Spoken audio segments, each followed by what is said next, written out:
os adversários pareciam ter um poder parecido. E eles também começavam a voar, e essa batalha começava também a ser travada nos ares. E era interessante que uma porção daquele óleo também caiu sobre a fortaleza, sobre aquele castelo.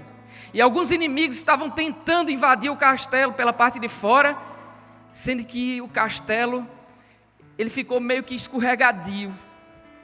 E bastava um pequeno toque de um soldado que os inimigos eles caíam e iam embora. E os inimigos tentavam também aprisionar, capturar os soldados que faziam parte dessa fortaleza, e eles não conseguiam, porque além da autoridade diferente, eles também estavam escorregadios, e os inimigos não conseguiam prender de forma alguma, porque eles estavam revestidos com aquele óleo que tinha saído daquela máquina. Aquela batalha terminou, e houve um tempo de grande calmaria. E quando houve esse tempo de calmaria, a maior parte dos soldados se acomodou. E eu lembro que os soldados já não ficavam mais atentos como eram atentos antes, porque os inimigos meio que deixaram de tentar invadir aquela fortaleza, porque eles entenderam que não era possível vencer, porque sobre aquela fortaleza havia um revestimento de poder diferente. Mas foi interessante que, num dado momento, eu estava do lado de fora da fortaleza, e eu vi, meio que como se fosse uma formiga de um tamanho gigante assim.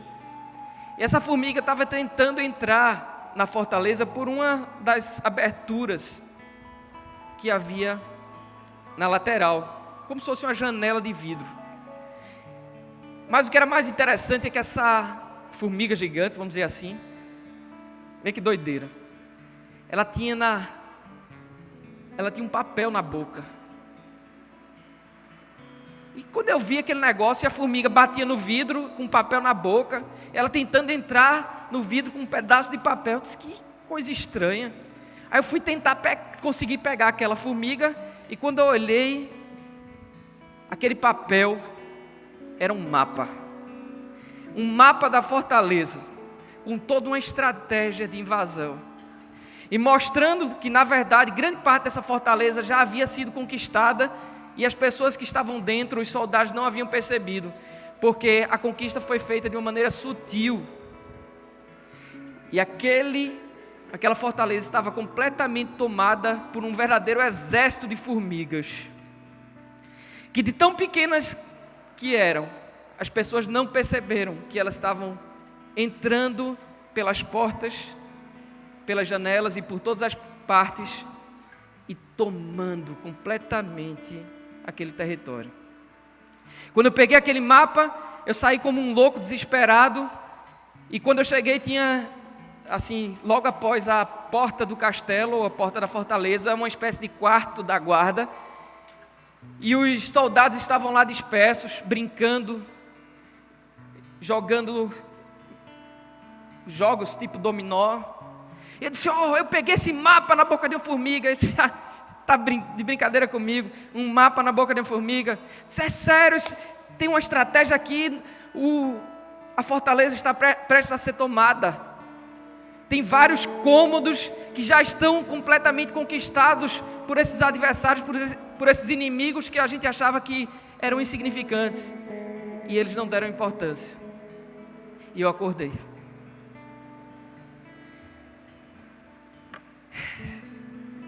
E o que dizer, desse sonho? Existe um revestimento que Deus quer nos dar, mas precisamos ter atenção às pequenas coisas. Às vezes o inimigo está conseguindo entrar na nossa vida de uma maneira sutil, meio que imperceptível, através de pequenas aberturas ou pequenos buracos que a gente acaba dando. Nós precisamos estar atentos. E lá em Mateus, no capítulo 16, versículo 15, Jesus disse, e vocês? Perguntou ele, quem vocês dizem que eu sou? E Simão Pedro respondeu, tu és o Cristo, o Filho do Deus vivo. Respondeu Jesus, feliz é você, Simão, filho de Jonas. Porque isto não lhe foi revelado por carne ou sangue, mas por meu Pai que está nos céus. E eu lhe digo que você é Pedro, e sobre esta pedra edificarei a minha igreja, e as portas do inferno não poderão vencê-la.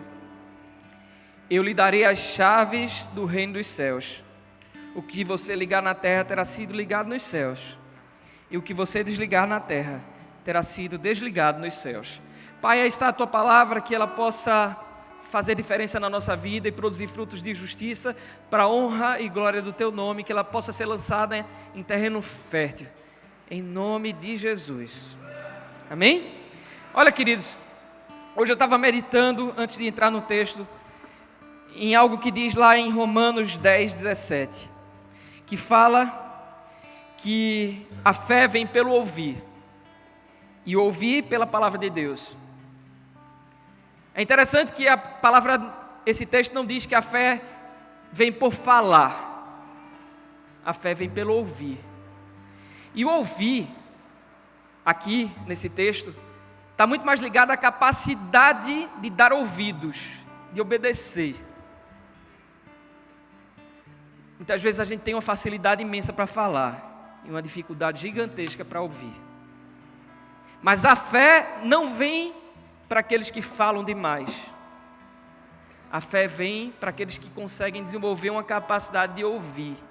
E essa capacidade de ouvir, ela é adquirida através da palavra. Então a fé vem pelo ouvir, e a capacidade de ouvir vem pela palavra. Que você possa ter hoje a capacidade para conseguir ouvir e pôr em prática tudo que você vai ouvir. E que essa palavra possa fazer diferença e mude a sua vida, transforme a sua cidade, a sua casa, o lugar onde você mora, o seu trabalho. Eu creio que esse é o desejo do Senhor para cada um de nós. Então, muitas vezes, quando a gente lê esse texto de Mateus, que a gente acabou de ler, que Jesus chega e pergunta: e vocês dizem que quem eu sou? E Pedro sai com uma revelação poderosa. Ele diz: tu és o Cristo, o Filho do Deus vivo. A Bíblia diz que mesmo sendo Deus, Jesus não teve por orgulho ser igual a Deus, mas abriu mão dessa forma e veio em carne e habitou entre nós. Ele é o próprio Deus, mas que veio como homem, veio em carne, habitou entre nós, morreu na cruz, mas ressuscitou. E Ele tem todo o poder, todo. Se Ele tem todo o poder, não sobrou poder para mais ninguém. Ele tem todo o poder. A Bíblia diz que diante dele, todo joelho se dobra, na terra e no céu. Então existe uma realidade que nós precisamos trazer para a terra. Essa realidade é a realidade do céu. E muitos achavam que, liam esse texto fora do contexto e achavam que Pedro tinha recebido essa autoridade de ser uma rocha sobre a qual a igreja seria edificada. Mas a igreja é edificada em cima da revelação que Pedro teve, a de que Jesus é o Cristo, o Filho do Deus vivo. Porque a Bíblia diz que Jesus é a pedra angular, que foi rejeitada, mas que se tornou a pedra principal, a pedra de esquina, sobre a qual toda construção tem sustentação. Então Jesus é essa rocha. Então ele diz: Pedro, não foi carne nem sangue que deu essa revelação, essa revelação é do céu mesmo. E eu te digo que sobre essa revelação a minha igreja vai ser edificada. Ok? Entenderam aí? A igreja não foi edificada sobre Pedro, a igreja é edificada sobre Jesus Cristo, que é a rocha. Amém? Ele é a rocha da sua vida, é sobre Ele que a sua vida tem que estar apoiada. Amém? E Ele é o verbo que se fez carne, a palavra, o verbo de Deus. E a Bíblia diz lá, e agora me fugiu, acho que é, não vou arriscar dizer que deu um brancozinho, mas diz que aquele que ouve a palavra de Deus e pratica é semelhante ao homem que edifica um castelo sobre a rocha. Mas o que ouve e não põe em prática é semelhante ao homem que edifica um castelo sobre a areia. Quando vem a chuva forte, a tempestade, vai desmoronar. E Jesus Cristo é a rocha sobre a qual a nossa vida precisa estar apoiada. E é interessante que esse texto diz que essa pessoa sábia que edificou a casa sobre a rocha, ela cavou profundamente na rocha e lançou os alicerces sobre a rocha. Então olha só, se Jesus Cristo é a rocha e Ele é o verbo, é preciso que a gente cave profundamente na palavra e lance nela os alicerces da nossa vida. E muitas vezes os alicerces da nossa vida estão lançados em cima de coisas que a gente ouve na TV, coisas que a gente lê em livros de autoajuda, mas eu quero te dizer que só existe um livro que ajuda, e é a Bíblia. Esse é o livro que verdadeiramente ajuda. A Ele toda honra e glória. Oh Senhor, vem edificar a nossa vida, Senhor. Mas olha só, tem algo interessante que esse texto diz. Ele fala que, quando ele disse, olha só, e vocês, perguntou ele, quem vocês dizem que eu sou? Respondeu Jesus, Pedro respondeu, tu és o Cristo, Filho do Deus vivo. E Jesus respondeu, feliz é você, Simão, filho de Jonas, porque isto não lhe foi revelado por carne ou sangue, mas por meu Pai que está nos céus. E eu lhe digo que você é Pedro, e sobre esta pedra edificarei a minha igreja, e as portas do inferno não poderão vencê-la. Existe algo interessante aqui, que é esse conceito de porta. Nesse sonho que eu falei para vocês no início, tinha um castelo, e o castelo, ou a fortaleza, tinha uma porta. Toda fortaleza tem uma porta, e normalmente a porta é o lugar mais frágil da fortaleza. Então quando você assiste um filme de guerra, coisa desse jeito, que tem uma cidade fortificada, qual é normalmente a estratégia para conquistar a cidade? É conquistar a porta. Porque se você conquistar a porta, você consegue impedir que suprimentos entrem ali naquele lugar, que coisas saiam dali daquele lugar. Então o segredo para a conquista está na porta. Amém? E aqui nesse texto fala de um tipo de porta, mas é uma porta do inferno. As portas na antiguidade eram lugares estratégicos. As portas simbolizavam também autoridade. Junto das portas, os anciãos chamavam os líderes daquela cidade e iriam discutir coisas do futuro daquela população ali, nas portas. Então o inimigo é louco para conquistar as portas. E a gente precisa estar extremamente atento a isso. Porque depois que ele conquista a porta, ele obtém o direito legal de entrar e sair naquele lugar. Estão entendendo? Então muitas vezes, através do pecado, nós entregamos a autoridade da porta para o inimigo. Isso vale para a nossa vida, isso vale para a nossa casa, isso vale para uma cidade, isso vale para um estado, isso vale para um país. Então, você consegue discernir que tipo de atividade espiritual se apossou ou tomou a autoridade de determinadas portas em função do tipo de ação que está acontecendo. Então, por exemplo, há lugares...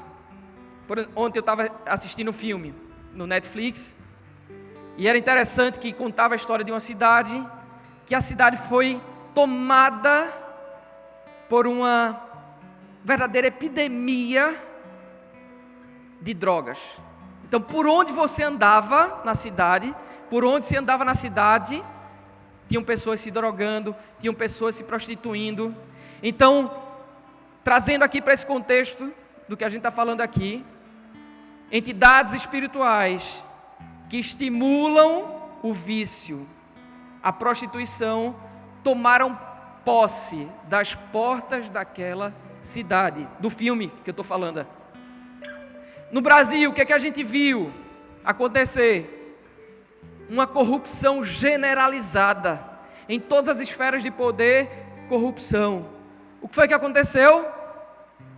Principados de corrupção se apropriaram de determinadas portas, sobretudo nas autoridades de governo, de todas as esferas de poder do nosso país.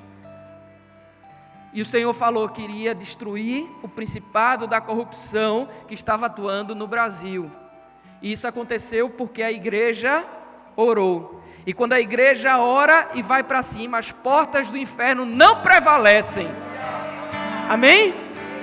Então olha só, é preciso discernir qual tipo de atuação está acontecendo para você conseguir identificar qual tipo de entidade espiritual se apropriou de portas, por exemplo, na sua família. Então, vocês já notaram que existem famílias que as coisas se repetem? Os ciclos se repetem. Por exemplo, situações trágicas. Uma pessoa morreu assassinada. Um avô morreu assassinado. Aí o filho morreu assassinado. O neto morreu assassinado. Ou o avô ou a avó foi traída. A filha foi traída. A neta foi traída. É como se fossem determinadas situações de iniquidade que vão se perpetuando de forma geracional.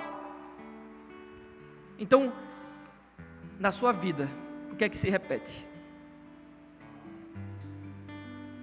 O que é que se observa com mais frequência acontecendo na sua família? Então, existem, por exemplo, estruturas espirituais que são especializadas em dominar famílias, em dominar pessoas através de manipulação e de intimidação. É o caso, por exemplo, de Jezabel.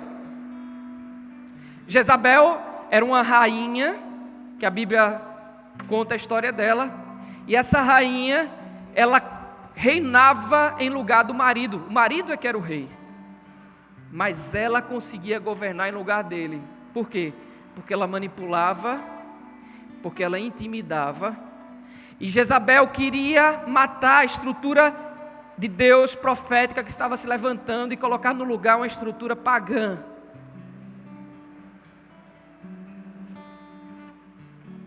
Deus levantou o profeta Elias para confrontar essas estruturas.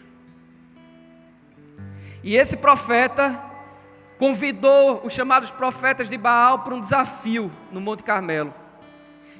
E ele propôs: o Deus que responder com fogo às orações, esse é o Deus verdadeiro. Então você clame ao Deus de vocês, vocês clamem e eu vou clamar ao meu Deus. E aí eles começaram a clamar os inimigos lá, os profetas de Baal. E o resumo da história é que Deus respondeu com fogo.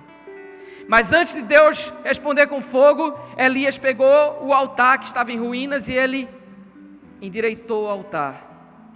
E ele pediu que fosse jogado sobre o altar água. E água era a coisa que mais faltava naquele tempo. O país enfrentava uma seca já de muito tempo. E o que mais faltava precisava ser jogado sobre o altar.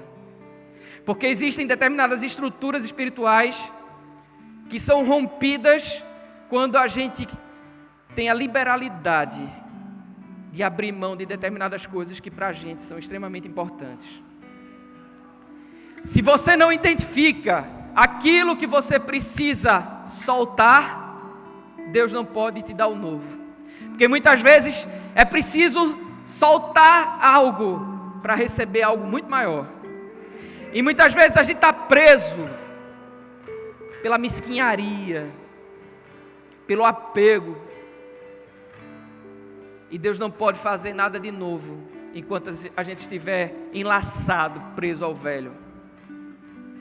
O Senhor quer virar a página na sua vida. O Senhor quer virar a página na sua vida. O Senhor quer virar a página na sua vida. Mas é preciso, presta atenção nisso, é preciso deixar que a página seja virada. É preciso deixar o velho para trás. É como uma história que eu vi uma vez de um alpinista que estava escalando uma montanha dessas cheias de gelo. E quando chegou pela noite, ele escorregou e despencou. E se não fosse a corda, ele teria se quebrado completamente ali no chão. E aquele alpinista chegou, começou a pedir a Deus: Deus, me livre dessa situação.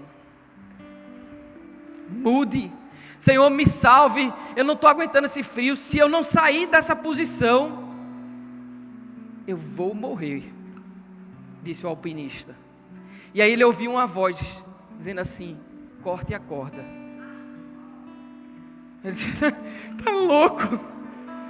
De jeito nenhum, cortar a corda não. E aquela voz insistindo, e ele continuando pedindo a Deus: Deus, me livre disso, me salve, me livre da morte.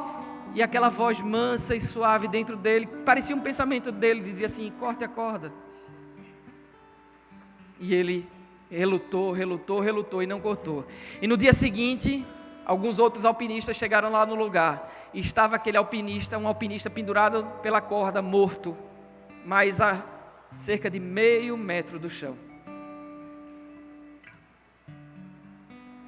Ele morreu porque não quis cortar aquilo que ele achava que era segurança para ele.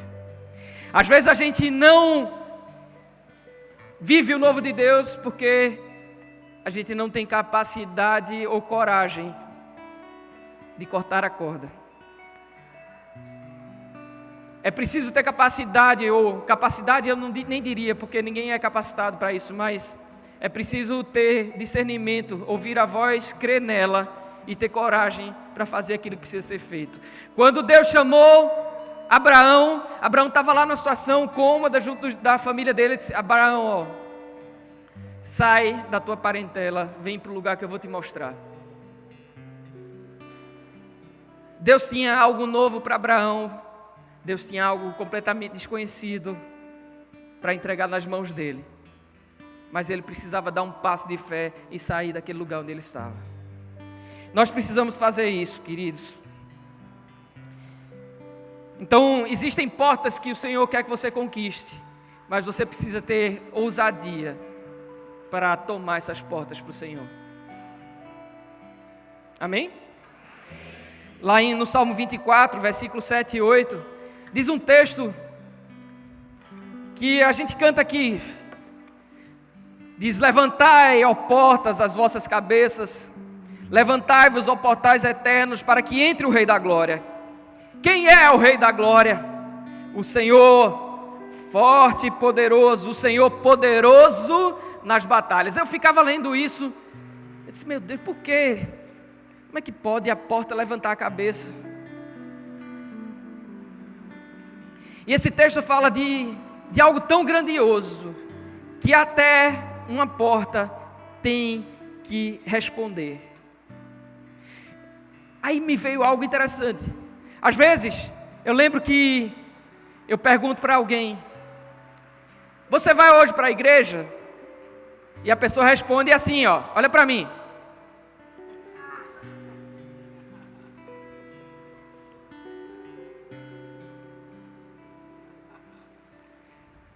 Existe um rei que tem autoridade sobre qualquer porta. Ele é o Rei da Glória. O Senhor, o Todo-Poderoso, aquele que vence todas as batalhas, que vai ajudar você a tomar todas as portas que o inimigo tem ocupado na sua vida, na sua casa, na sua família, no seu trabalho, na sua empresa, no seu estado, no seu país. Igreja, acorde! Se junte com o Rei da Glória. Se junte com o Senhor dos Exércitos, o Deus Todo-Poderoso, aquele que nunca perdeu nem perderá nenhuma batalha. Porque nenhuma porta do inferno pode prevalecer a Ele. E nem a você se estiver junto com Ele. Então, às vezes, a gente acha que vai conquistar a porta do inferno na força do nosso braço, mas a gente vai conquistar a porta do inferno na força do Senhor, orando e vendo: Senhor, e aí, como é que a gente faz? Ele vai dar estratégia, Ele vai dizer corte a corda, Ele vai dizer dê o passo, Ele vai dizer saia, Ele vai dizer entre, Ele vai dizer cale, Ele vai dizer fale. Lembra do que a gente falou no início? É preciso ouvir, porque a fé vem através da capacidade de ouvir a voz do Senhor. Tudo está ligado a ouvir a voz dEle. Se você não discerne a voz dEle, você não consegue se mover junto com Ele. Jesus disse que Ele só fazia aquilo que Ele via o Pai fazer. Então Ele se movia junto com o Pai. E você tem se movido junto com o Pai?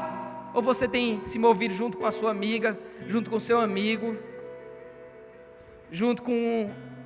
em função do que o jornal diz? Você tem se movido em função de quê? O inimigo quer te convencer de que há determinadas portas que são inconquistáveis. O inimigo quer te convencer de que você tem que desistir, que você, isso aí esquece, não tem jeito. Quero te dizer que tem jeito para tudo. Agora você é que não tem persistido.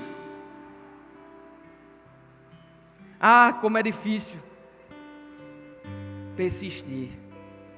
Jesus, depois que foi batizado, a Bíblia diz que ele foi levado pelo Espírito ao deserto para ser tentado pelo diabo. E depois de 40 dias,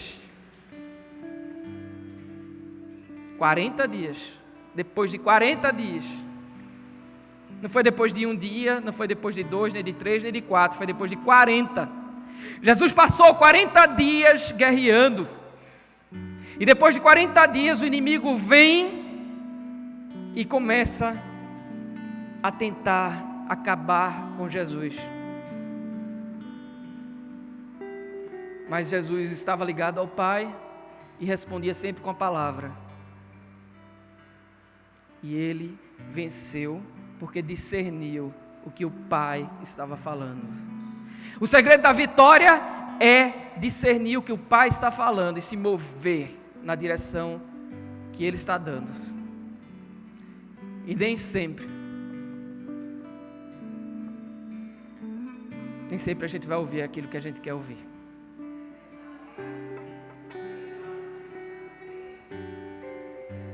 Tem uma música que eu ouvi no início da minha caminhada que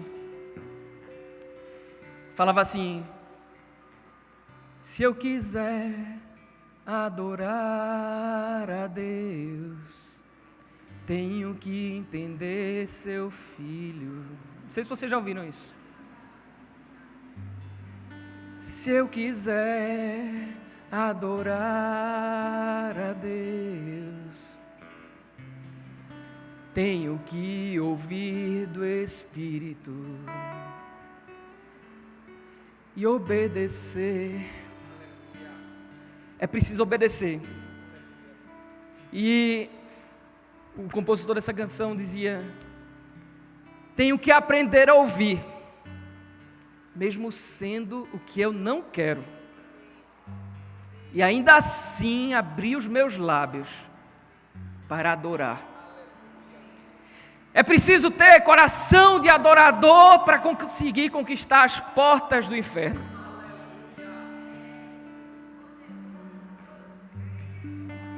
Quando Paulo e Silas foram aprisionados, eles foram colocados num lugar na pior condição possível, porque diz que eles foram tremendamente açoitados antes de entrarem na prisão. A prisão era suja, tinha cocô por todo canto, e eles foram lá, ainda assim, eles foram aprisionados, mas numa determinada hora eles começaram a adorar. E quando eles começaram a adorar, houve um grande terremoto. E algo aconteceu. os grilhões e as amarras se romperam e todas as portas se abriram. E a gente está falando aqui de conquistar portas. E as portas vão se abrir quando nós adorarmos. As portas vão se abrir quando você adorar. E Paulo e Silas não estavam num lugar bom para se adorar. A circunstância não era boa para adorar. Não tinha nada de bom acontecendo. Mas eles adoraram. E quando a gente adora no lugar improvável, as portas do inferno não prevalecem. As portas do cárcere se abrem. Sedraque, Mesaque e Abednego foram lançados na fornalha de fogo. E eles foram lançados porque se recusaram a desobedecer a Deus. O fogo da fornalha estava tão aquecido, tão quente, que os soldados que lançaram eles lá dentro morreram. Sendo que o rei ficou admirado porque ele viu 3 homens andando, mas tinha um outro homem, um quarto homem. Sendo que os homens, Sedraque, Mesaque e Abednego, foram lançados na fornalha de fogo, presos, amarrados. Mas qual foi a visão que o rei teve? Ele viu o quarto homem dentro da fornalha. E ele viu os homens que antes estavam presos, andando soltos. A única coisa que queimou foi aquilo que os prendia. Existe algo que o Senhor quer queimar com o fogo, de repente o fogo da aflição. E não é você, mas é o que tem tentado prender você. Existe algo que o Senhor quer queimar.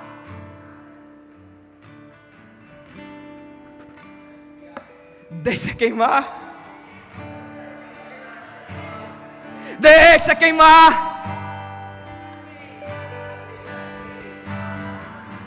Deixa queimar, deixa queimar. Levanta aí, querido. Deixa queimar, deixa queimar. Senhor, queima aquilo que tem que ser queimado. Deixa queimar, deixa queimar. Deixa queimar, deixa queimar. Deixa queimar, deixa queimar.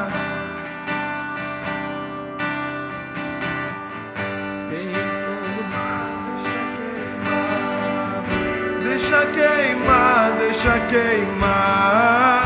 Deixa queimar, deixa queimar.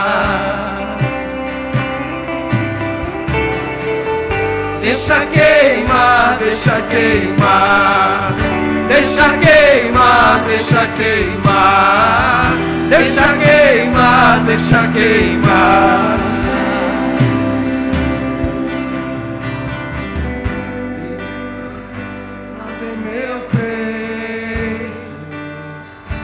Que não me dá descanso, eu não tenho descanso. Sem fogo cerrado em meu peito, que não me dá descanso, eu não tenho descanso. Deixa queimar, deixa queimar. Deixa queimar, deixa queimar. Deixa queimar, deixa queimar.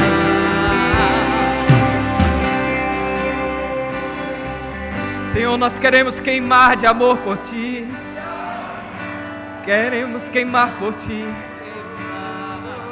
Oh! Deixa queimar. Nós queremos queimar de amor por Ti, Senhor. Enche-nos com Teu fogo, Pai. Queima aquilo que não é Teu. Oh! A Tua palavra diz que o Teu fogo vai revelar a obra que não foi edificada por Ti. Oh Deus, queima aquilo que não foi colocado em nossa vida por Ti. Queima nessa noite aquilo que foi colocado em nossa vida e não foi colocado por Ti.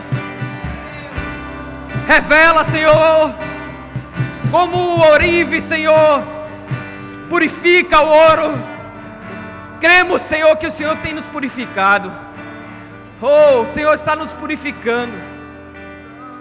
Muitas vezes a gente não consegue ver, mas Ele está nos purificando. O fogo do Senhor está nos purificando. Aleluia. Então nós já praticamos a primeira arma, amém? A adoração. Abra sua Bíblia em Tiago, no capítulo 4.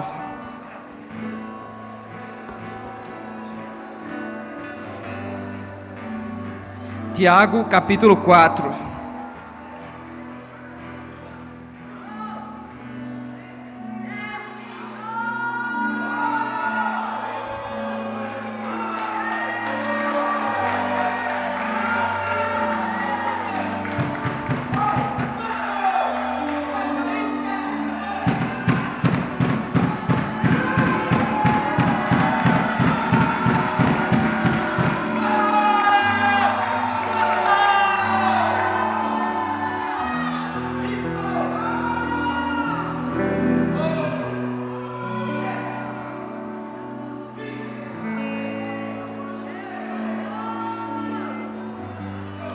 Amém. Então, Tiago, no capítulo 4, versículos 6 e 7.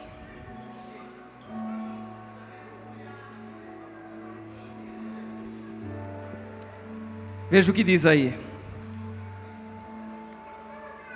Amém ou misericórdia?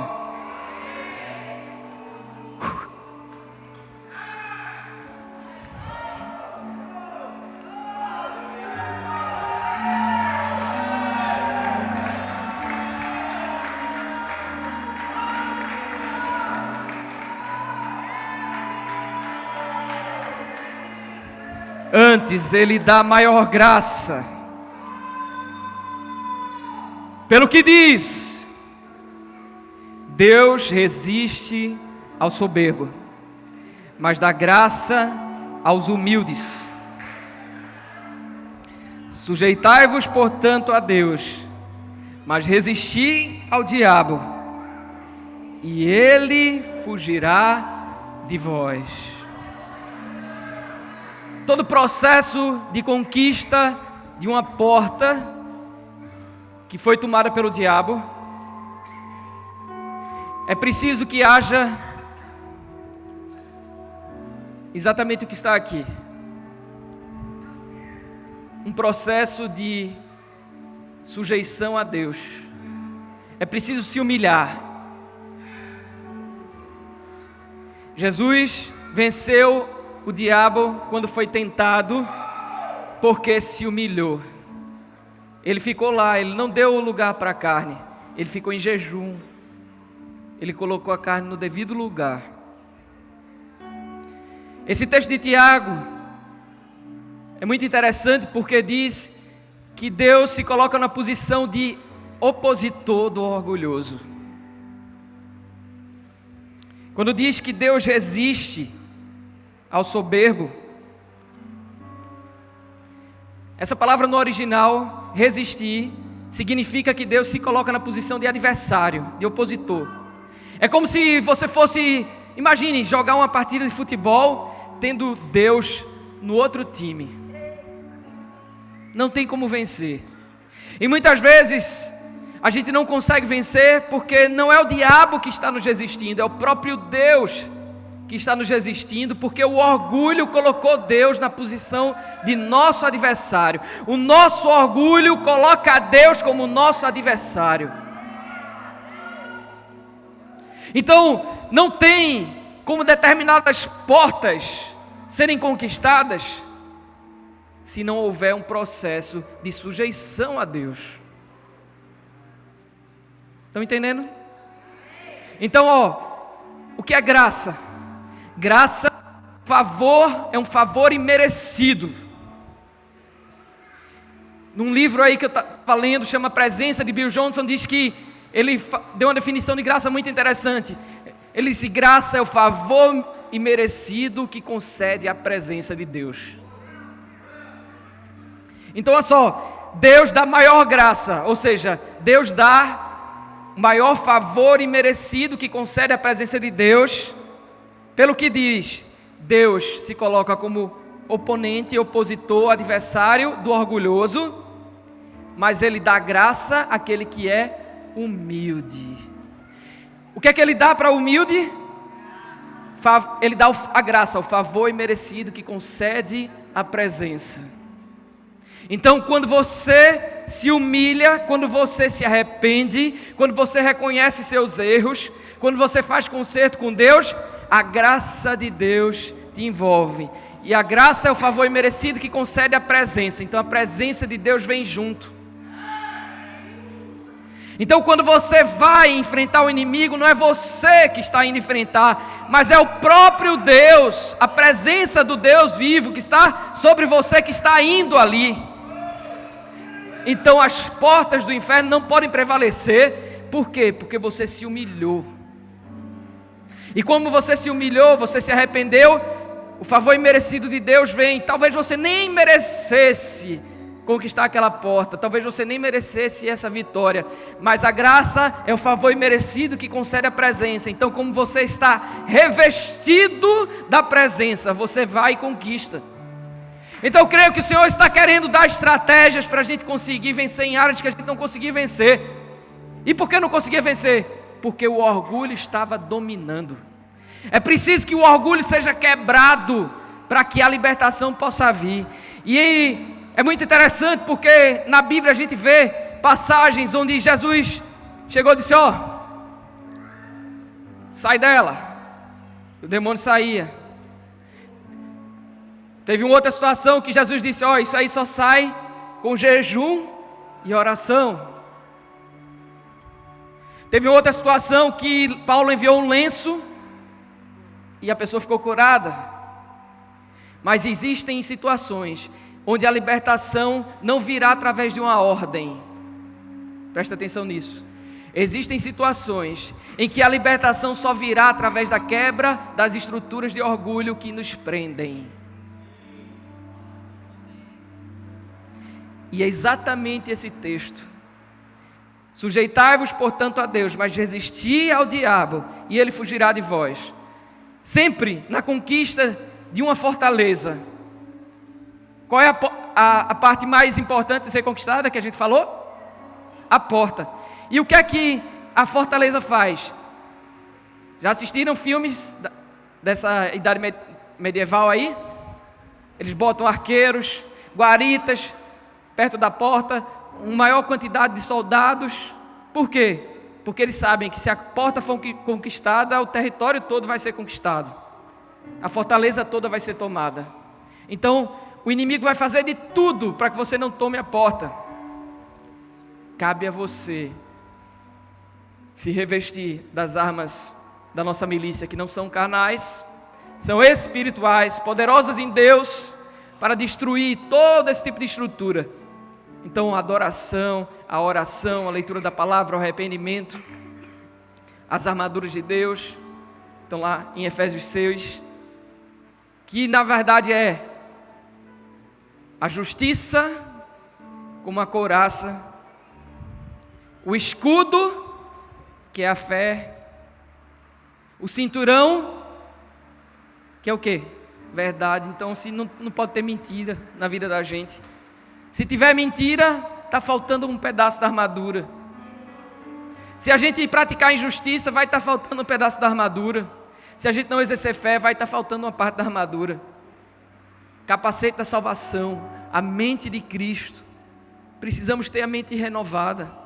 Não vos conformeis com este mundo, mas transformai-vos pela renovação da vossa mente, para que experimenteis qual seja a boa, agradável e perfeita vontade de Deus. Só experimenta a vontade de Deus aquele que tem a mente mudada, a mente transformada. Amém? Não pode se conformar com o mundo, se conformar e tomar forma. Não dá para ser assim. E aqui, voltando para Tiago 4, 6 a 7, esse texto ele fala sobre um processo que é extremamente necessário, que é o processo de sujeição a Deus. E esse processo, ele precede o confronto espiritual com as hostes demoníacas. Sujeitai-vos, pois, a Deus. Você vai resistir ao diabo. E ele não vai ter outra alternativa a não ser fugir de você. Estão entendendo? Você se humilha, se sujeitando a Deus. E aí você resiste ao diabo e ele não tem para onde, ele tem que fugir.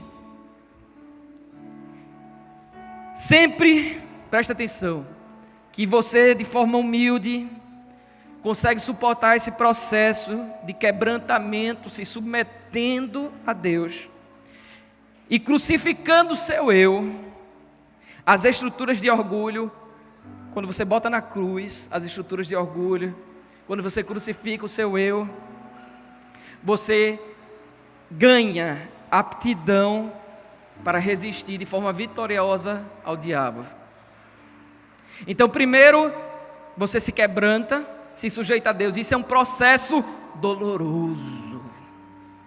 Não é um processo fácil, não. É um processo complicado, mas necessário. Então, é preciso você ter humildade para enfrentar esse processo. E aí eu gostaria de falar para você de 4 princípios que estão aqui nesse texto, que são cruciais para você conquistar essas portas que a gente tem falado aqui. A primeira coisa é que antes de Deus resistir ao diabo, ele resiste ao orgulhoso. Esse é o primeiro princípio. O segundo é que Deus dá graça, favor imerecido que concede a presença para aqueles que são humildes. Terceiro, quando você se sujeita a Deus, algo acontece, a gente vai ver aqui.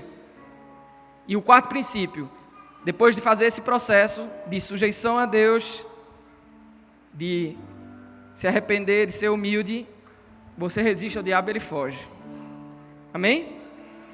Então o maior problema de Deus, querido, não é o diabo não. A Bíblia diz que Jesus pisou a cabeça da serpente. Que todo o poder pertence a Ele. Que Ele foi lá no inferno e tomou a chave da morte. Então olha, Deus não tem problema com o diabo já está derrotado. Deus tem problema com o orgulhoso.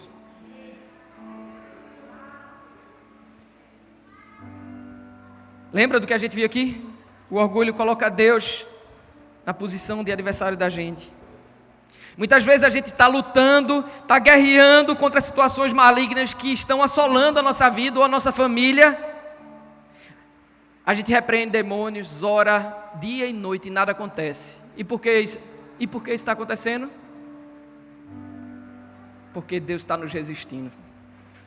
E por que Deus está nos resistindo? Porque o orgulho persiste. Então, presta atenção. Antes de resistir ao diabo, a Bíblia deixa claro que Deus vai resistir ao orgulhoso. E eu acho que isso é o que é mais surpreendente. Quem vai resistir ao diabo somos nós. Mas a Bíblia deixa claro aqui nesse texto que Deus vai resistir a gente se o orgulho persistir. Então o orgulho precisa sair da nossa vida hoje. Pode ter certeza de uma coisa. Considerando que isso é um princípio, Deus vai confrontar o nosso orgulho. Deus vai confrontar a nossa independência. Deus vai confrontar a nossa justiça própria. Deus vai confrontar a nossa tendência para o julgamento, para se sentir o coitadinho. Porque muitas vezes por trás de um discurso de coitadinho existe um orgulho, que teve o orgulho ferido e aí está lá. Eu sou perseguido, não aguento mais. Então, ou você entende que o orgulho precisa ser quebrado na sua vida, ou então você não vai conquistar determinadas portas. Porque existem portas que para serem conquistadas, ou libertações que para acontecerem, precisam ser precedidas da quebra do orgulho. E talvez você não entenda, mas há coisas que estão acontecendo na sua vida, na minha vida, que estão acontecendo com um propósito específico. Sabe qual é? Quebrar o orgulho. Então, depois de resistir os soberbos, sabe o que é que Deus faz com os humildes? Ele honra. Deus resiste ao soberbo, mas dá graça ao humilde. Graça e orgulho são coisas que não se misturam. É feito água e óleo. Não tem como se misturar. Graça e orgulho são coisas completamente incompatíveis. Mas o favor de Deus e a abundância que existe no reino de Deus, que é um reino espiritual que quer se manifestar na terra, essa abundância é para aqueles que têm um coração purificado do orgulho. Existem verdadeiros ciclos que se perpetuam nas vidas e nas famílias. Sabe por quê? Porque o orgulho continua ali. Então, o diabo, sabe qual é a porta que o diabo tem de legalidade para agir na vida de muitas pessoas? É a porta do orgulho. É através da porta do orgulho que ele entra e sai na hora que ele bem quer. Então é preciso quebrar a estrutura de orgulho, porque eu diria que essa é a porta mais difícil de fechar. A porta mais difícil de fechar, a libertação mais difícil de acontecer, é aquela que depende da quebra das estruturas de orgulho. Essa não adianta dizer sai em nome de Jesus, porque não vai sair. Esse texto diz que vai sair quando a gente se sujeitar a Deus. Aí a gente resiste ao diabo e ele vai embora. O poder do pecado, queridos, se aloja no orgulho ferido. Muitas vezes o pecado encontra espaço para agir na nossa vida. Por quê? Porque o orgulho está ali, vivo. E a indignação que muitas vezes a gente sente nada mais é do que o orgulho que foi ferido. A tentativa de Deus de fazer com que a gente se sujeite a Ele, a tentativa de Deus de confrontar a estrutura de orgulho na nossa vida, a gente não reconhece e a gente se levanta contra as pessoas que estão sendo instrumentos para quebrar nosso orgulho.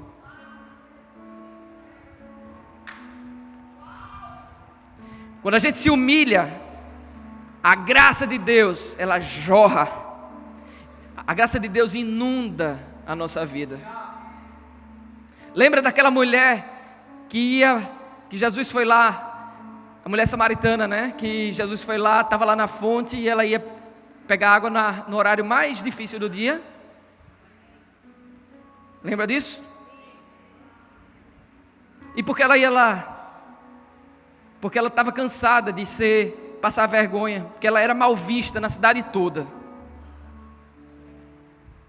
E aí o que é que acontece? Jesus chega lá e diz, me dá um pouquinho de água.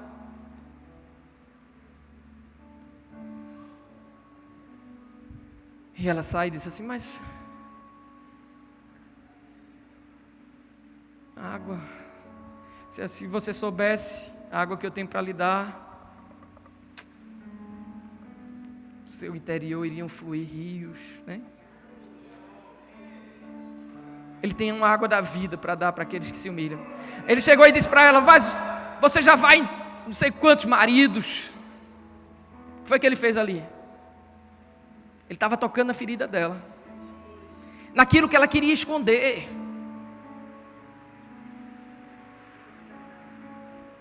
Jesus estava confrontando estruturas de orgulho na vida daquela mulher. E ela disse, é verdade. E quando ela disse é verdade, o que é que ela estava fazendo? Realmente, eu sou tudo isso aí que o Senhor está falando. Para a minha vida, eu acho que não tem mais jeito. E quando aquelas estruturas ali foram rompidas, aquela mulher virou uma missionária, queridos. Existem muitas coisas que Deus quer fazer, mas precisa da humildade para que Ele possa fazer. Humildade é o grande segredo para que haja santidade. O segredo da santidade é a humildade.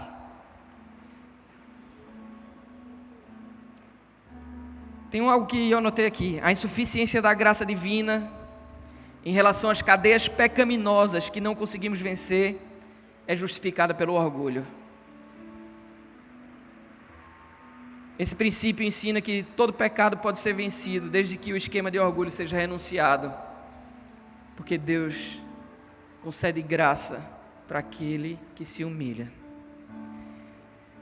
Já esse é o terceiro princípio, que é o princípio da sujeição a Deus. É bem interessante Porque o princípio da sujeição é o princípio pelo qual o orgulho ele vai sendo confrontado. E é necessário que a gente encare esse desafio com Deus. É necessário que a gente consiga, em Deus, suportar as duras provas do confronto do orgulho. Não é fácil. Existem situações, queridos, que vão revelar as estruturas de orgulho que estão presentes na nossa vida. É feito, sabe, a pasta de dente que quando você aperta, sai. Tem coisas que a gente vai se admirar. Meu Deus, eu achava que eu já tinha ficado bom disso.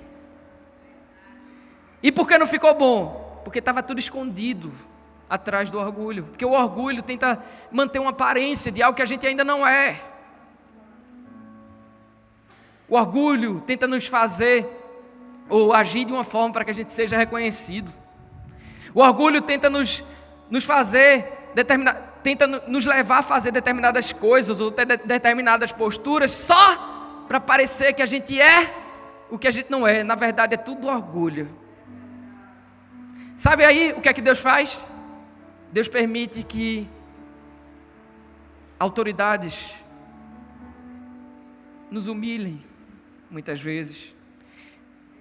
Então, se você tem problema com a autoridade, se você teve dificuldade para se relacionar com seu pai, se você não aceitava nenhuma tentativa de conserto que ele vinha fazer para você, atenção, Deus vai confrontar isso. Tem gente que nunca acha que está errado. Aliás, você já viu algum orgulhoso errar? Não, ele nunca erra. Mas sempre há um culpado, porque o orgulhoso sempre arruma um culpado. Mas enquanto ele está arrumando culpados para o problema que é dele, Deus está resistindo a ele. E essas portas não terão como ser conquistadas enquanto ele não se sujeitar a Deus. E para ele se sujeitar a Deus, várias coisas vão acontecer para quebrar o orgulho dele. O problema, sabe o que é? E é por isso que é tão difícil, que nem todo mundo consegue entender que há coisas que estão acontecendo para quebrar o orgulho.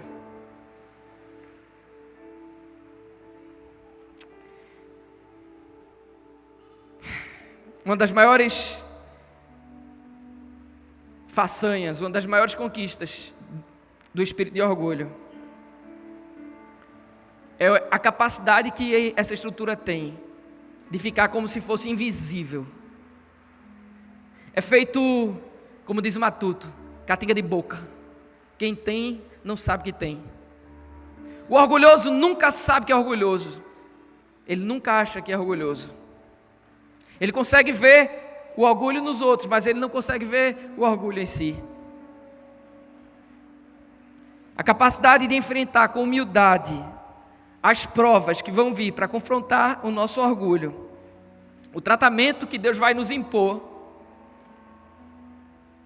e a sensibilidade para entender a importância de cada uma dessas situações são as chaves que vão destrancar inúmeras cadeias demoníacas que persistem em nos prender.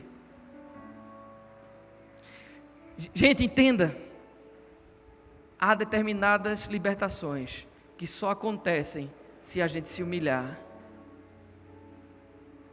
Isso pode parecer até fácil, mas é extremamente difícil.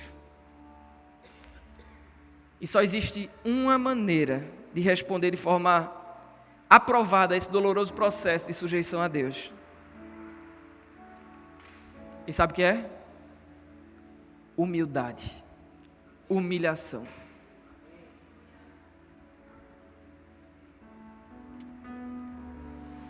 Eu conheço uma pessoa que Deus vem tentando trabalhar há anos na quebra das estruturas de orgulho dele. Ele passou por uma situação recentemente em que eu disse, você tem que fazer isso. E ele disse assim, a minha dignidade me impede de fazer ou de me humilhar de forma tão grande. Olha só, eu acho que ele poderia ter dito assim, o meu orgulho me impede de me humilhar de uma maneira tão grande, porque procurar determinada pessoa e falar determinada coisa, que era o que ele tinha que fazer, implicava em quebrar algo que ele não queria quebrar, ou não reconhecia que precisava quebrar. Mas certamente, se ele tivesse se humilhado, se ele tivesse tido a sensibilidade para ouvir a Deus, ele teria ido e teria ficado livre completamente. Gente, não é fácil enfrentar a prova da sujeição a Deus por anos a fio. Não é fácil se sujeitar a Deus, mas é um processo necessário. Mas só consegue aquele que se humilha, aquele que diz: Deus, me mostra, Pai, mostra, Senhor, o que é que eu preciso mudar, o orgulho que eu preciso quebrar.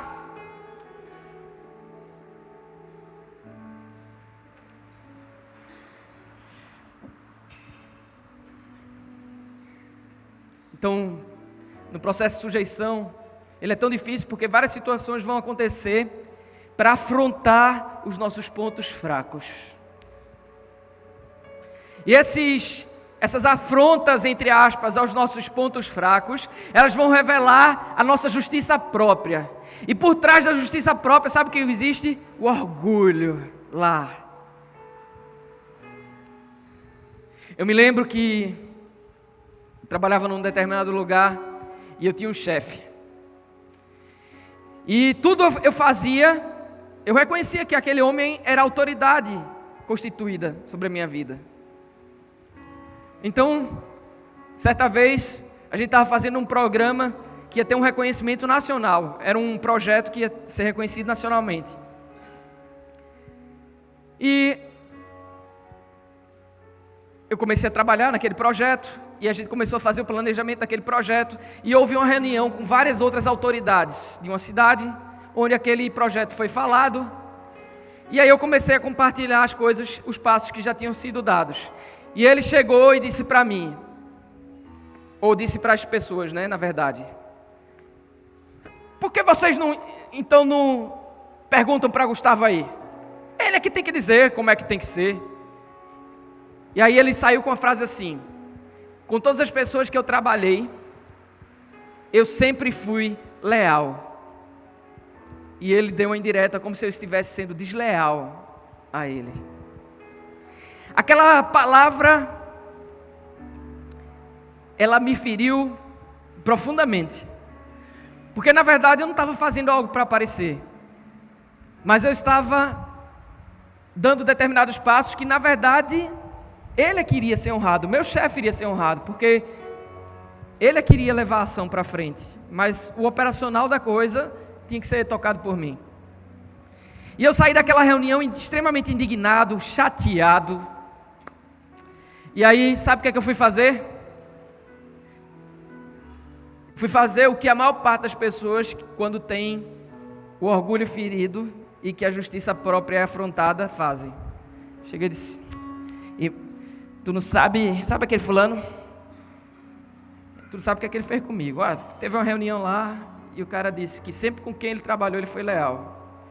Ou seja, foi dizer que eu era desleal. Já pensasse nisso? Aí ela dizia: que absurdo. Aí eu pegava e ia para outra. Tu sabe fulano? Tudo que eu sempre fiz era para ajudar ele, não sei o que. Sabe o que ele fez?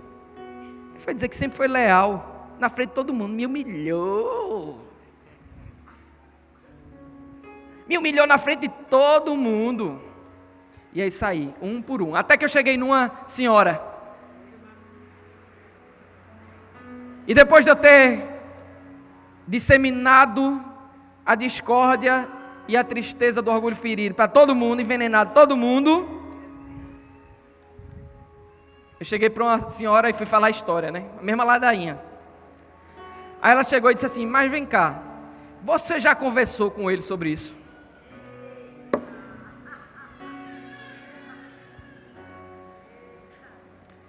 Aí eu parei assim e disse: não. Ela disse: mas essa é a primeira coisa que você deveria ter feito. Vê, a mulher nem cristã era. Agora vê só, como é que eu ia falar com um homem depois de ter espalhado para todo mundo que ele tinha me humilhado? Certamente alguém já tinha dito para ele, tu sabe, Gustavo? Pois ele está dizendo isso, isso e isso de você. Então, o que é que meu orgulho estava pedindo? Agora é tarde demais. Fica quieto na tua aí e espera o tempo. Porque o melhor remédio é o tempo. É o melhor remédio para o diabo continuar ocupando a porta. Aí eu parei, mas Senhor, se eu fui humilhado agora vai ser muito mais vergonha. Tem misericórdia de mim, Pai, eu errei completamente. Aí então eu primeiro pedi perdão ao Senhor. E depois eu fui lá falar com esse homem, o meu chefe. E eu entrei na sala dele, fechei a porta e disse, eu queria conversar com você. E disse, eu fiquei tão chateado com aquilo que aconteceu na sala. Aí ele chegou e disse para mim assim, ô Gustavo, me perdoe, eu errei com você. Eu disse, eu é que errei com você porque eu saí espalhando.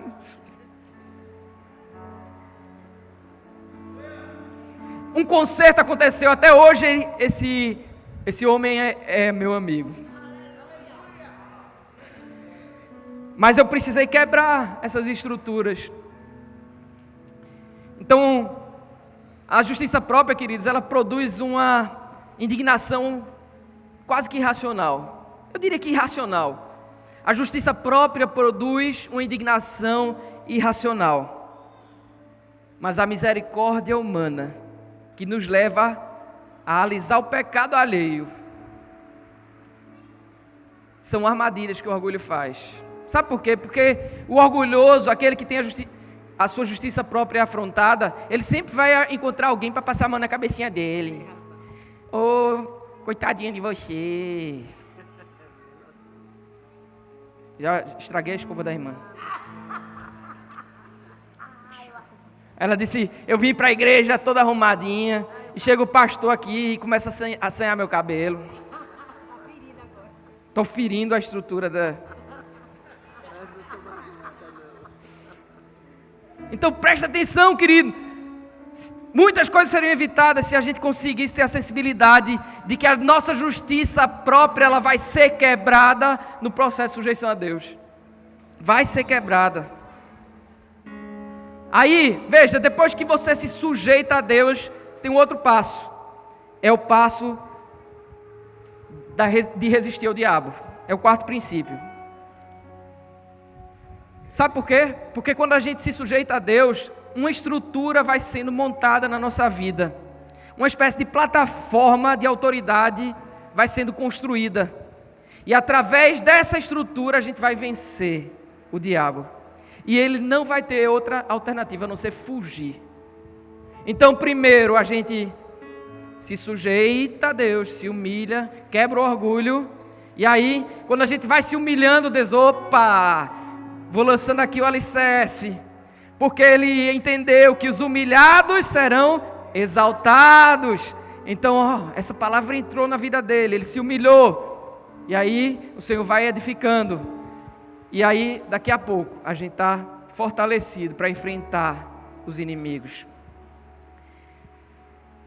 Por outro lado, quando a gente não entende, quando a gente não tem o discernimento de que essas provas que acontecem na nossa vida têm um propósito de quebrar as estruturas de orgulho que ainda persistem, ao invés do diabo fugir, sabe o que acontece? Quem é que foge?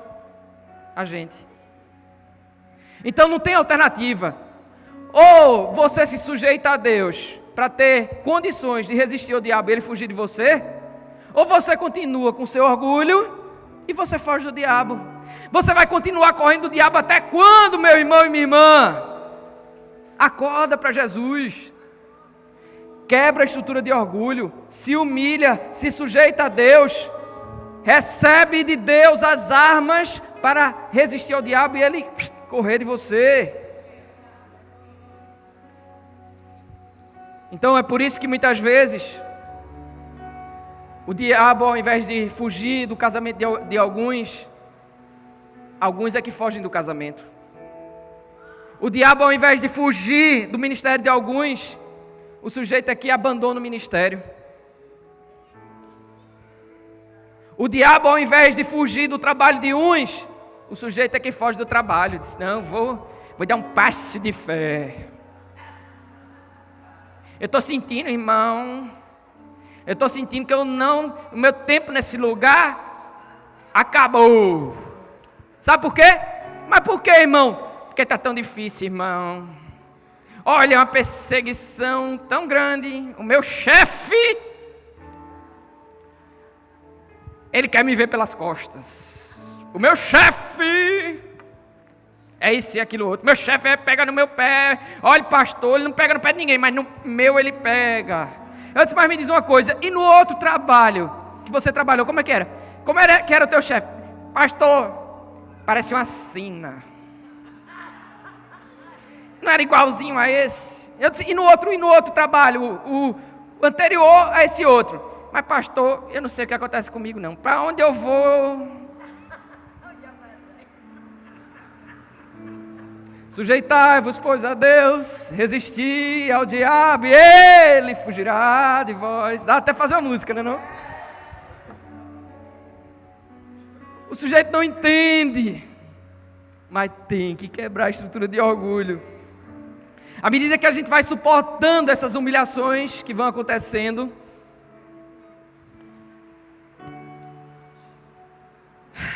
se sujeitando à correção de Deus, ao chefe chato que pega no nosso pé, ao pastor chato, né? Porque tem gente, hoje tem muita gente que não aguenta uma palavrinha de um pastor.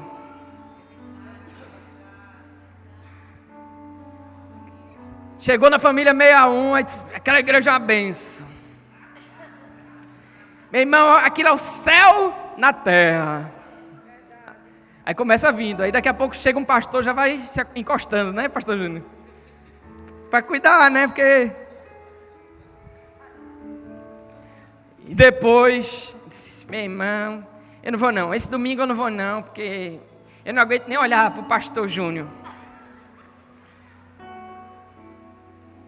Quando o pastor Júnior olha para mim, faz um olhar como se ele estivesse dizendo assim, você aprontou, não foi? Eu não aguento não.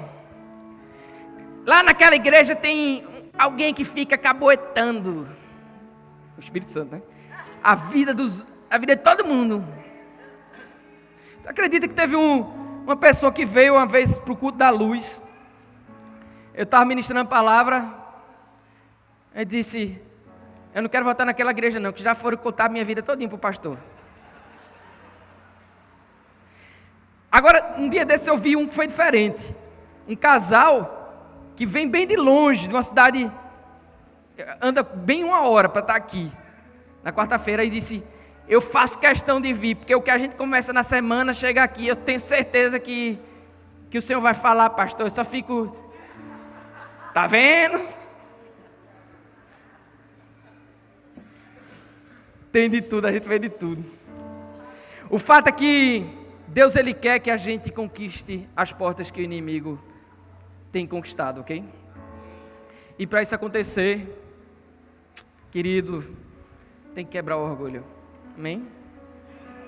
Queria que você ficasse de pé.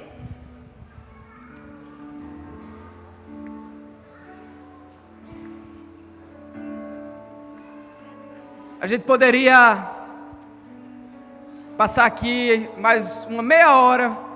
Eu ia mostrar para vocês um exemplo prático de alguém que foi liberto através dessas quebras de estrutura de orgulho. A Bíblia conta a história da mulher Cirofenícia. Mas isso é cena para um outro dia. É uma história para a gente compartilhar outro dia. Amém? Se tem algo que você deve guardar hoje, de tudo que foi falado aqui, espero que guarde tudo. Mas é que você precisa ser encontrado como um adorador no processo de sujeição a Deus. Eu não sei o que é que foi que Deus quebrou na vida de Paulo e Silas quando eles foram aprisionados ali. Mas eles encararam o teste ou a prova ou a prisão terrível que enfrentaram de um jeito poderoso, adorando. E aquela adoração rompeu com os grilhões e as amarras, e as portas do cárcere foram abertas. Eu creio que portas do cárcere foram abertas hoje, quando você estava aqui adorando. Amém? E eu creio que nessa segunda parte da mensagem, eu creio que outras portas estão sendo destronadas, porque em nome de Jesus, Espírito Santo, revela as tuas tentativas de confrontar as estruturas de orgulho da nossa vida, da vida de cada um dos irmãos e irmãs que estão aqui. Revela, Pai. Então eu creio que o Senhor está revelando para você as coisas que têm acontecido na sua vida, que você não entendia. De repente eram coisas que ficavam se repetindo, às vezes só trocavam de endereço, mas era a mesma situação. Era como se fosse a reprise de um filme. E você dizia: poxa, eu não aguento mais, eu já estou assistindo esse filme de novo. Mas era Deus quebrando, confrontando as estruturas de orgulho que persistiam. E você não enxergava isso, você não enxergava que era o seu orgulho sendo confrontado, o seu orgulho sendo quebrado. Você só via isso como sendo o outro estava, mas o outro, querido e querida, estava sendo instrumento para lhe ajudar.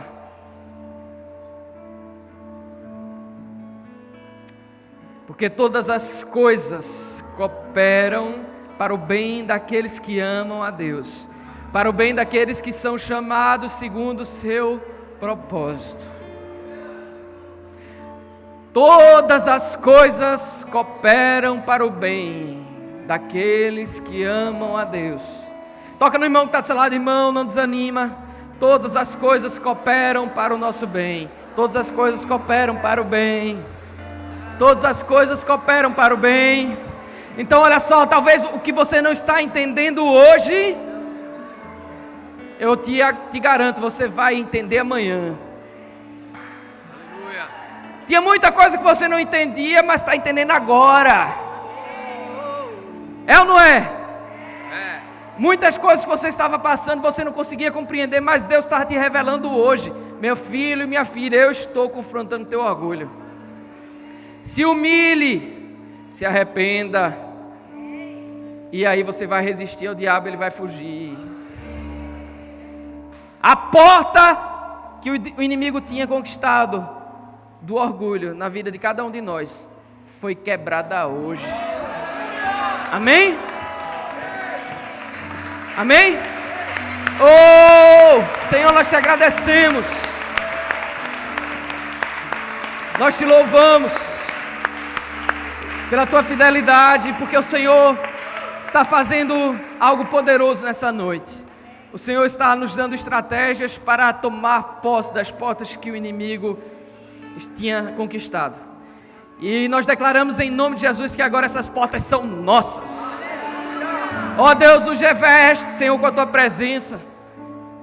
Vem, Senhor, com a tua graça, favor imerecido que concede a presença, e nos ajuda, Senhor, a conquistar essas portas que estão faltando, que estavam prendendo a nossa vida, prendendo a nossa família, prendendo o nosso trabalho, a nossa cidade, nosso estado. Deus, nos ajuda. Nós nos arrependemos, Senhor, de toda a corrupção, de todo engano, de toda idolatria, de toda feitiçaria. Nós nos colocamos, Senhor, nessa noite como igreja na brecha, Senhor, pela nossa cidade, pelo nosso país.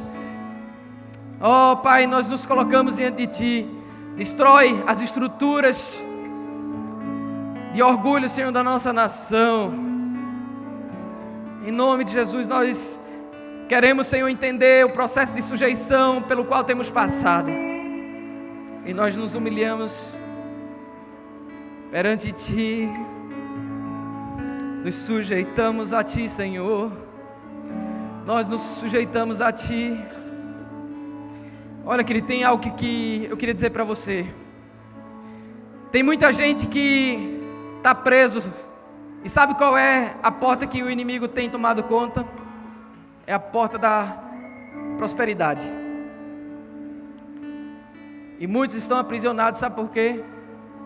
Porque se recusam a obedecer a palavra. Eu queria que você abrisse, não tinha nem planejado isso, mas abra sua Bíblia em Malaquias.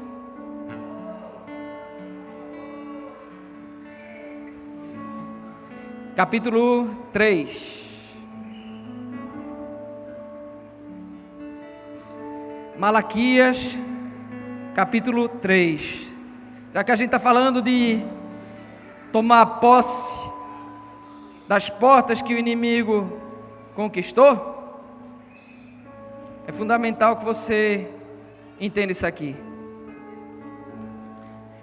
Eu lembro, para mim é extremamente difícil, eu não gosto de falar sobre dízimo e oferta não.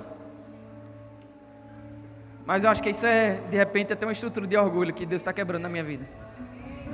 Eu lembro que quando meus pais se converteram, eu não queria saber de Deus. E a coisa que mais me entristeceu na época foi quando eu soube que minha mãe dava o dízimo do salário dela para a igreja ao invés de dar para mim. Mas não é fogo, eu aqui liso, batendo, sem um tostão. E minha mãe dando dinheiro para pastor. Esse era o meu discurso. Um dia eu tenho uma experiência sobrenatural que me fez estar aqui hoje. E eu conheci esse texto, Malaquias capítulo 3, versículo 6, que diz assim: porque eu, o Senhor, não mudo. Por isso vós, ó filhos de Jacó, não sois consumidos. Desde os dias dos vossos pais, vos desviastes dos meus estatutos e não os guardastes. Tornai-vos para mim, e eu me tornarei para vós outros, diz o Senhor dos exércitos. Mas vós dizeis: em que te roubamos? Olha só, veja só, em que te roubamos? Aí ele diz: roubará o homem a Deus? Ou, eu até me perdi aqui. Roubará o homem a Deus? Todavia vós me roubais e dizeis: em que te roubamos? Nos dízimos e nas ofertas. Com maldição sois amaldiçoados, porque a mim me roubais, vós a nação toda. E aí fala: trazei todos os dízimos à casa do tesouro, para que haja mantimento na minha casa. E provai-me nisto, diz o Senhor dos exércitos, se eu não vos abrir as janelas dos céus, e não derramar sobre vós bênção sem medida. Por vossa causa repreenderei o devorador, para que não vos consuma o fruto da terra. A vossa vida no campo não será estéril, diz o Senhor dos exércitos. Todas as nações vos chamarão felizes, porque vós sereis uma terra deleitosa, diz o Senhor dos exércitos. Amém? Então, roubará o homem a Deus? Aqui diz que rouba. Rouba quando deixa de entregar o que o Senhor, na verdade, deu. Queridos, a gente não tem nada que a gente não tenha primeiro recebido dele, não. A Bíblia diz que é Ele que nos dá forças para adquirir riquezas. Então a força não vem da vitamina que você toma, da malhação que você faz. A força vem do Senhor. A Bíblia diz que a porta que Ele abre, ninguém fecha. A porta que Ele fecha, ninguém pode abrir. Então, se você tem alguma coisa, não é porque você trabalhou, é porque o Senhor permitiu que você tivesse um trabalho para ter um salário no final do mês. Muda o teu foco, acorda para Jesus. Existe um segredo espiritual para romper estruturas ou conquistar portas que estão retendo ou prendendo ou nos aprisionando na área financeira. E o segredo está aqui, ó. Nosso bolso precisa se converter.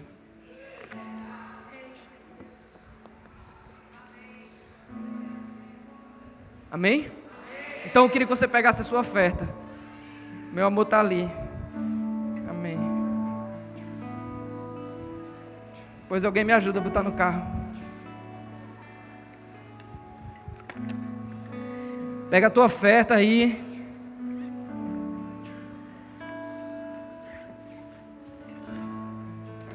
Enquanto o louvor vai ministrando, Vai separando aí o que o Senhor tocar o teu coração. Não vem agora não, eu quero orar por você antes de você colocar. Eu queria chamar os pastores aqui na frente. Hoje eu estava lendo um texto, quando Davi estava passando o bastão para Salomão. E diz o texto bíblico que Davi separou vários tesouros, várias coisas de valor. Ele já deixou tudo pronto para que Salomão pudesse construir o templo para o Senhor. Sendo que o texto diz que Davi, do próprio tesouro pessoal, ele contribuiu generosamente com uma quantidade muito grande de ouro, de coisas preciosas. Mas Davi sabia que o povo precisava contribuir. Então foi o que ele fez. Ele chamou as autoridades lá de Israel e ele contou, disse, já está tudo pronto aqui. Da minha parte pessoal, eu também contribuí com X. E se vocês quiserem contribuir também, vocês podem. Eu creio que Davi sabia que algo estaria sendo rompido no mundo espiritual com aquela atitude de contribuição. E a Bíblia diz que houve abundância de ofertas, de contribuições para que o templo do Senhor fosse edificado. E, querido, sendo bem sincero, vocês acham que é do jeito que está aqui, esse telhado, essa estrutura que deveria estar? Será que tem havido de fato liberalidade no nosso coração em contribuir com a obra do Senhor? É como o apóstolo Cláudio falou aqui no início. Tem muita gente que diz, ó como está lá. Se fosse eu, faria isso. Mas meu irmão, por que você não...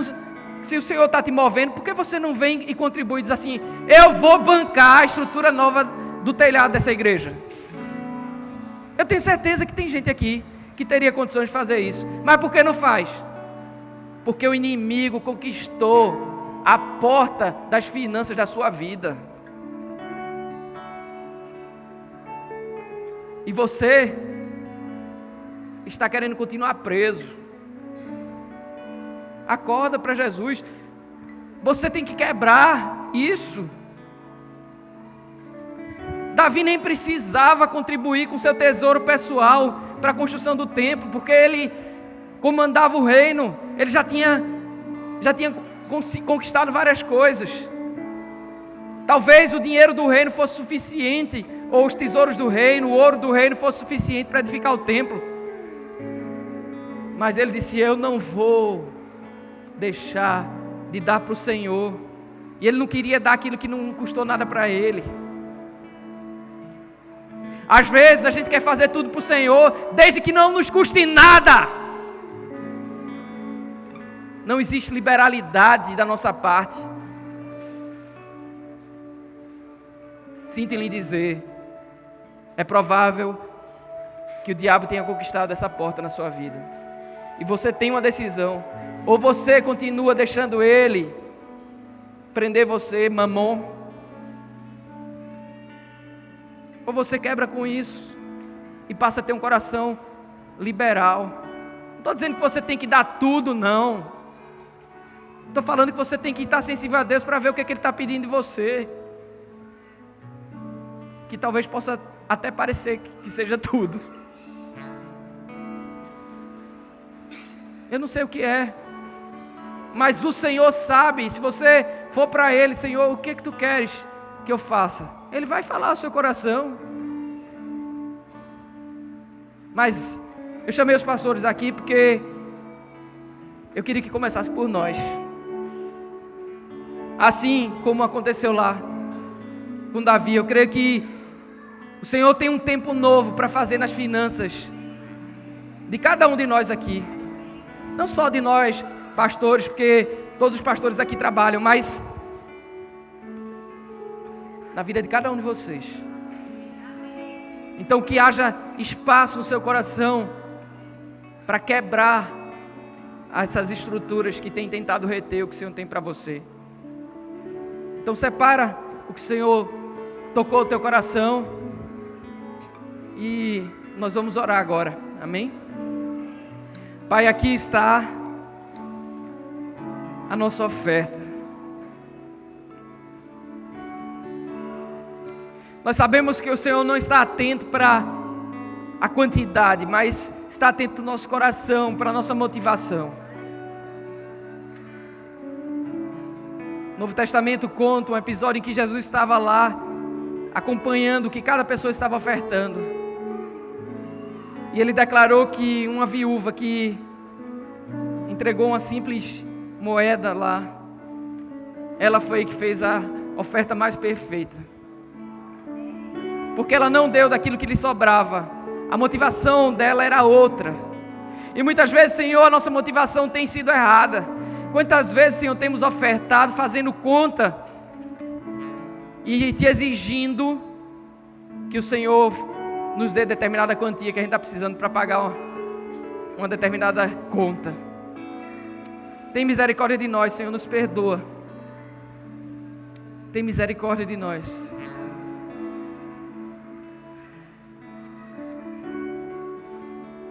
Queridos,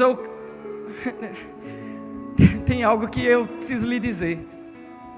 Há uns anos atrás, eu passei por uma situação tão complicada que o que eu recebia, se eu entregasse o dízimo, que não é dar o dízimo, mas é entregar aquilo que o Senhor já deu, é dele.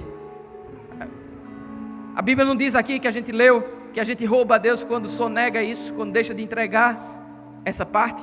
Então essa parte é dele, não é nossa. Então quando a gente deixa de entregar, algo acontece. Mas veja que situação eu estava. Se eu entregasse, faltava dinheiro para pagar determinadas contas. E aí eu fiz um propósito, eu vou te obedecer. Veja que doideira. Do ponto de vista humano, não tem a menor lógica isso. Mas o Senhor está aqui, eu vou te honrar em primeiro lugar. E eu lembro que a minha faculdade estava atrasada nessa época. Já há vários meses. E tinha chegado a época da matrícula.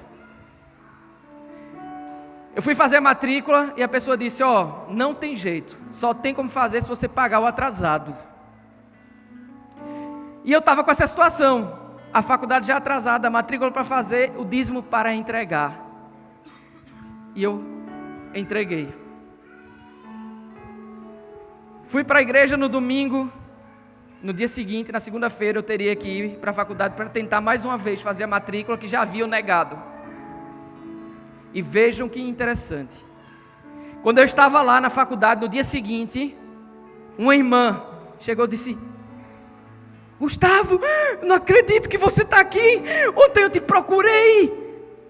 O Senhor me incomodou para te entregar isso e eu não te achei ontem.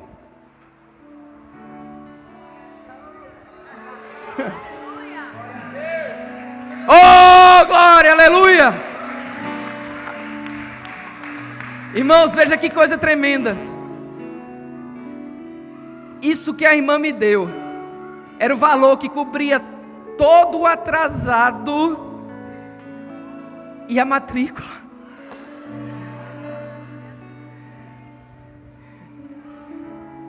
É assim que Ele faz. Ele faz milagre na vida daquele que é fiel. Então, eu creio que o Senhor vai fazer grandes coisas na vida de cada um de vocês. Amém? Então, Pai, aqui está a oferta e nós queremos te entregar. Nós te pedimos, Senhor, o som do nosso coração. Nos esquadrinha, Senhor, e vê se tem alguma coisa ruim ainda que precisa ser mudada. E muda, Pai. Nós queremos ser encontrados como adoradores verdadeiros, que te adoram em espírito e em verdade. Que a Tua palavra seja algo real na nossa vida, que possamos praticá-la em nome de Jesus. Amém? Vamos ofertar? Pai, nós te agradecemos pelos dízimos e ofertas que foram depositados aqui. Ó Deus, aí está a fé do Teu povo.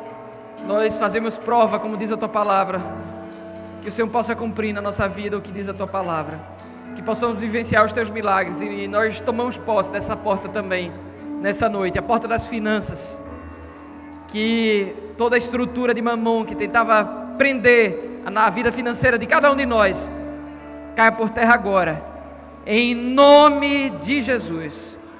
Amém. Que as bênçãos do Deus Altíssimo e as consolações do Espírito Santo de Deus estejam sobre você, que você possa ter uma semana poderosa de vitória, que o Senhor te leve em paz para casa, que amanhã você possa acordar na presença do Senhor e que você possa ter uma semana assim, mergulhado na presença do Senhor, e que você possa ter sensibilidade para as coisas que vão acontecer na sua vida, para quebrar as estruturas de orgulho que porventura ainda existam.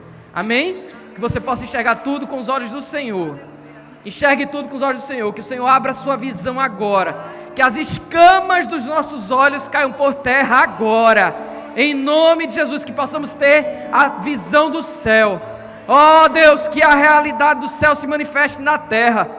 Venha o teu reino, venha o teu governo, venha o teu reino, venha o teu governo. Governa, Senhor, nossa vida, governa cada situação na nossa vida e nos muda para a honra e glória do teu nome, que possamos estar mais perto de ti.